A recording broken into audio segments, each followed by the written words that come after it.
Hai, selamat datang di channel YouTube ini bersama saya Dasa dari podcast Di Situ Bercerita. When you say I'm just a friend to you, 'cause friends don't do the things we do. Oke, saya Irfani Jedida Sopamena.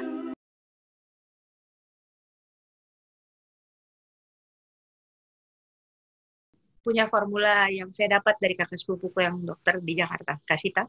Dia ngajarin saya gara-gara ibunya, jadi tanteku kanker dan survive. Dia lebih gokil, canggih. Pada satu masa di mana saya sudah merasa saya down banget, tanteku antar saya ke dokter di Jakarta. Jadi dari ke-6 sampai ke-12 itu periksa endoskopinya itu di Jakarta karena kakakku mau temenin selalu. Jadi setiap mau periksa saya ke Jakarta. Jadi tanteku itu antar, terus tanteku waktu pas keluar dan kita kebingungan karena itu menyedihkan sekali yang dia bilang tuh kayak udah pindah ke lidah dan ini tuh kayak sakitnya hatiku, kenapa ini tidak selesai-selesai. Terus tiba-tiba tanteku dengan penuh ketenangan duduk sambil dia lihat handphonenya, terus dia taruh handphonenya, terus dia balik lihat saya. Adek tahu nggak? Saya kan di rumah dipanggil adek. Adek tahu nggak?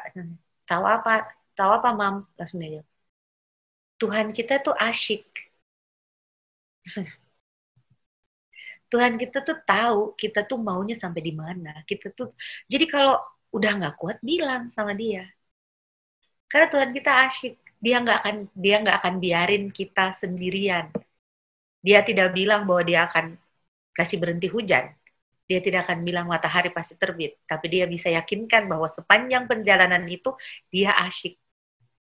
Dan dia bisa kasih lihat itu dengan berbagai cara. Jadi saya selalu merasa bahwa teman-temanku menyenangkan, keluargaku oke banget. Itu adalah part of Tuhan, karena Tuhanku asyik gitu loh. Dan kakak sepupuku tuh selalu bilang dari saya hari pertama operasi, dia bilang, kau mau saya doakan bagaimana? Jadi cara yang paling baik untuk menolong orang yang sedang sakit, mau itu agamanya apapun, tanya sama dia. Kau mau saya doakan bagaimana? Kalau dia tanya, ya doakan misalnya supaya saya sembuh. Spesifik. Setiap hari sepupuku tuh tanya, kakak sepupuku tanya, hari ini mau didoakan apa, Dek? Dan saya akan bilang, saya mau hari ini didoakan semoga saya nafasnya lebih enak.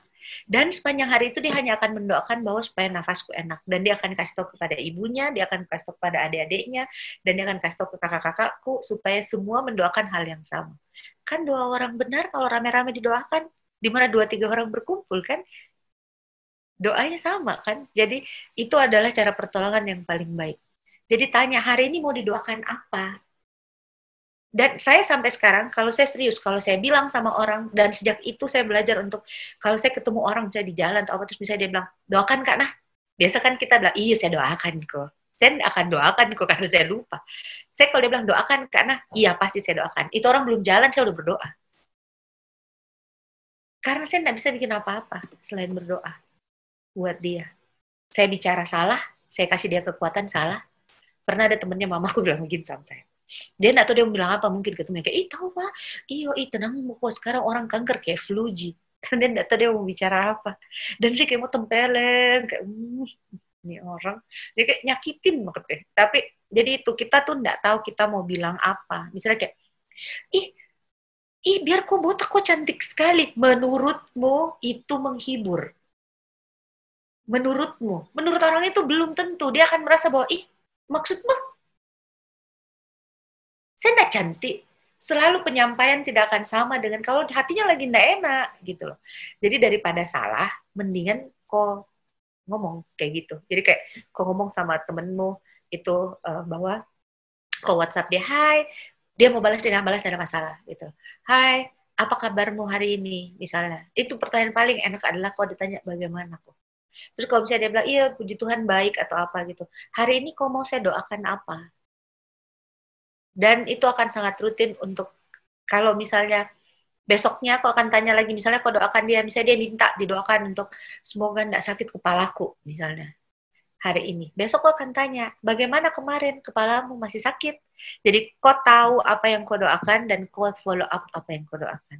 Kau mau hari ini kita berdoa lagi supaya tidak sakit kepalamu. Nah gitu. Jadi itu lebih kena di hati, orang lebih happy ditanyakan itu.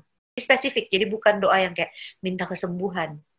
Kan kesembuhan udah dijanji gitu loh di ujung. Tapi apapun agamanya dia akan happy. Saya sampai sekarang pun masih melakukannya. Kalau ada yang sakit kanker dan minta tolong, saya pasti akan tanya, tante hari ini mau didoakan apa? Nah itu daripada atau kau mau makan apa? Gojek makanan, gitu-gitu ya. Yang sedang berjuang harus tahu bahwa battle itu akan berakhir dua, bersih atau dipanggil pulang. Itu dua-duanya sama baiknya. Dua-duanya itu sama, ujungnya kita berjuang. Yang penting kan kita berjuang. Nggak dibiar-biarin.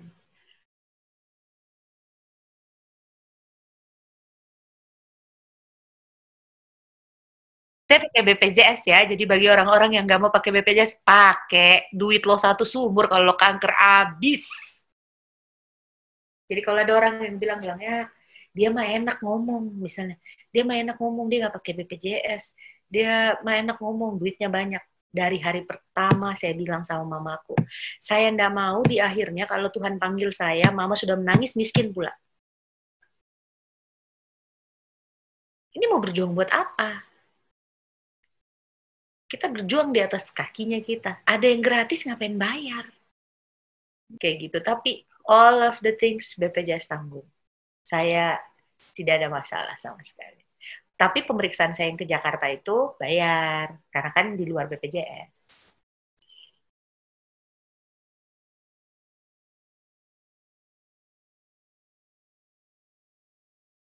Waktu itu karena saya BPJS-nya di Makassar, jadi saya bilang ya udah kita lanjut di Makassar.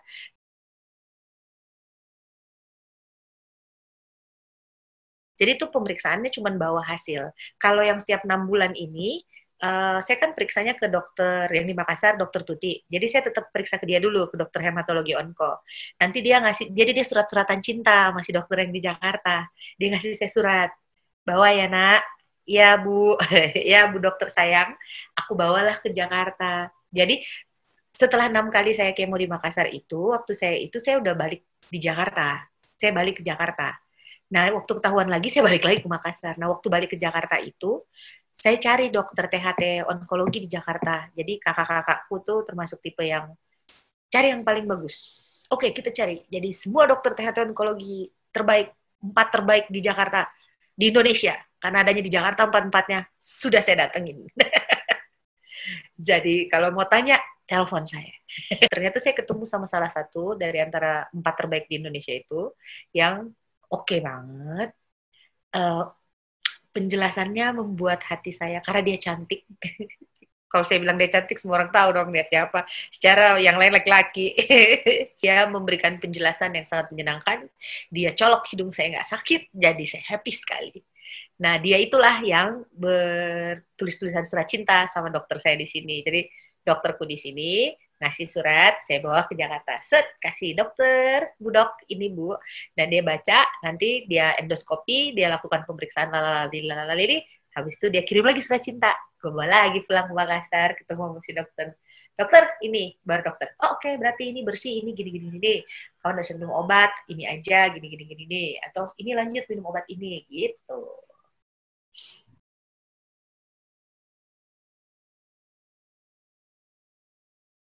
Mamaku banget itu. Ibu-ibu, Indo-Indo itu begitu. Sementara kakakku itu yang di Jakarta, salah satu kakakku, itu sangat mau tahu sampai ke dalam lorong belokan kanan, mana got, yang mana ini dia mau tahu. Jadi itulah perdebatan dunia persilatan. Oleh sebab itu harus cari dokter yang, menurut saya ya ini, yang mengalami puluhan dokter yang berbagai jenis penyakit. Tergantung dokternya. Dokter selalu bilang begini, keluarga cemara. Karena kalau saya ke rumah sakit, bukan cuma saya yang masuk ke dalam. Ibu saya masuk, segambreng. Kakak saya masuk, ipar saya masuk, tante saya masuk. Semuanya mau mendengarkan. Dan semuanya mau memberikan pendapat. Jadi dokter bisa mengoccupy semuanya dalam satu kali rangkaian. Karena itu kami mencintai si dokter itu. Gitu loh. Dokter Ku yang terakhir itu di rumah sakit umum yang di depan Kencana prakteknya. Dokter kalau selesai habis periksa, dokter antar sampai di lift. Kasih dada-dada. Dadah, sekeluarga gambreng ini.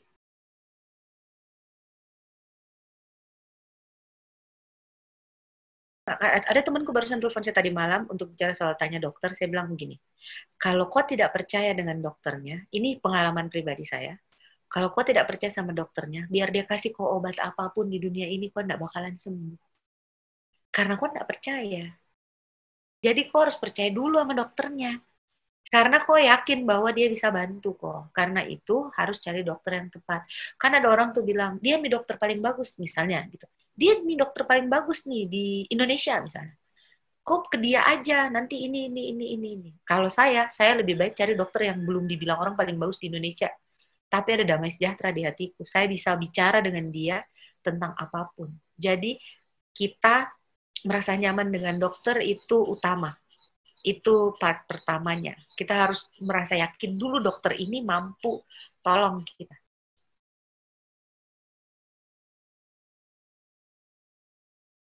Dulu Pilates. Dari saya sakit ternyata Pilates itu sangat membantu. Serius, saya dalam sakitku pun Pilates itu sangat membantu.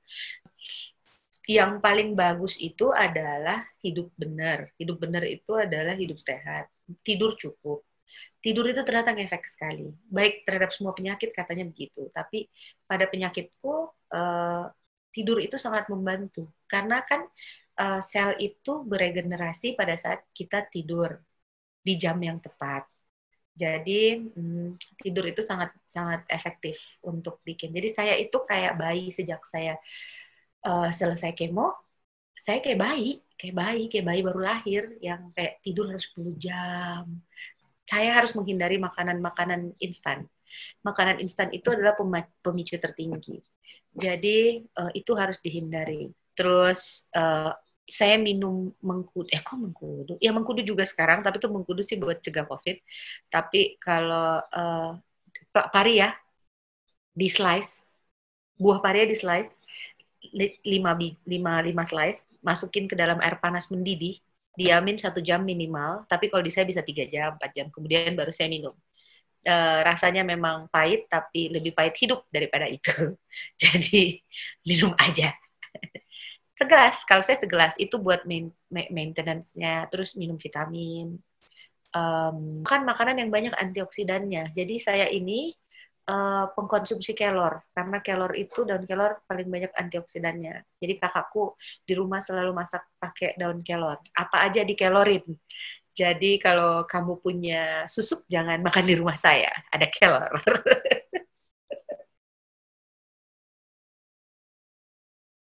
Kalau itu naik kelas, spiritualitas naik kelas.